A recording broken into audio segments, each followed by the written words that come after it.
Mainit na usapin na naman ang muling banat ni Stephen A. Smith kay LeBron James, at sa pagkakataong ito, hindi na ito basta opinion lamang, kundi isang tuwirang pagsupalpal sa mismong prinsipyo ni LeBron tungkol sa tinatawag niyang ring culture sa NBA.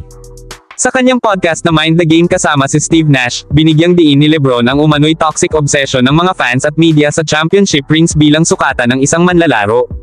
Ayon kay LeBron, tila ba nawawala ang appreciation sa ganda ng laro at ang tunay na basketball IQ kapag tanging championship rings na lamang ang pinag-uusapan. Pero hindi ito pinalampas ni Stephen A. Smith. Sa first take ibinato ni Stephen A. ang isang matinding argumento pabalik kay LeBron. Aniya, kung may sino man ang nagpapatibay sa ring culture, walang iba kundi si LeBron James mismo. At para kay Stephen A., hindi ito isang simpleng pagkukunwari kundi isang malinaw na contradiction sa mga naging desisyon ni LeBron sa kanyang karera.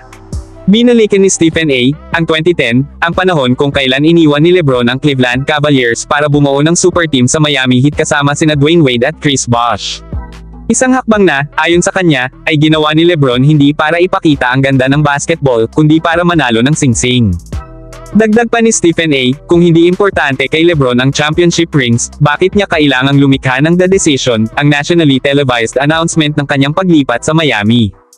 Bakit siya nagtayo ng super team?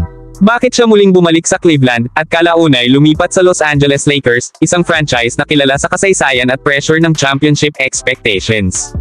Kung hindi ring culture ang iniikutan ng kanyang legacy, bakit paulit-ulit na napupunta si LeBron sa mga sitwasyon kung saan dominanting roster ang kanyang hinihingi?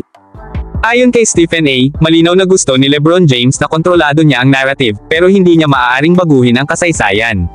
Dahil kung babalikan natin, hindi lang basta iniwan ni LeBron ang Cleveland noon, kundi iniwan niya rin ang ideya ng pagbuo ng championship sa organic na paraan.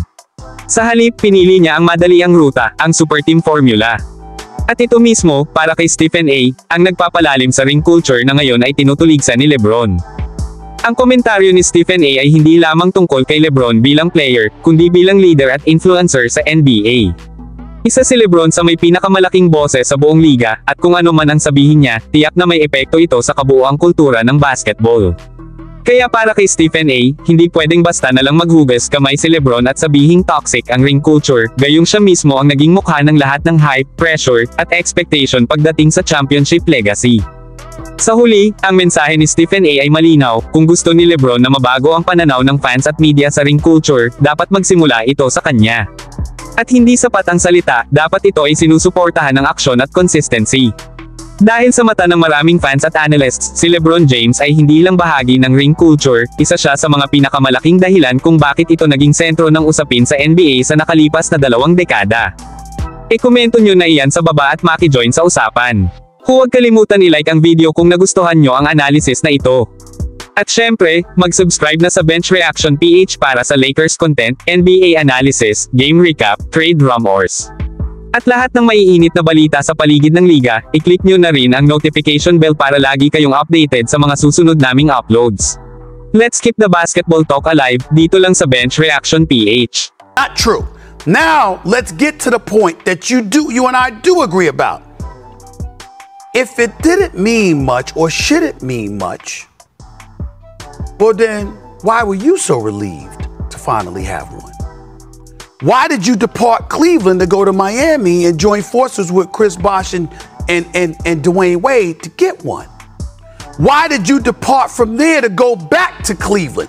Because LeBron only went back to Cleveland for one reason: to resurrect his reputation and his stature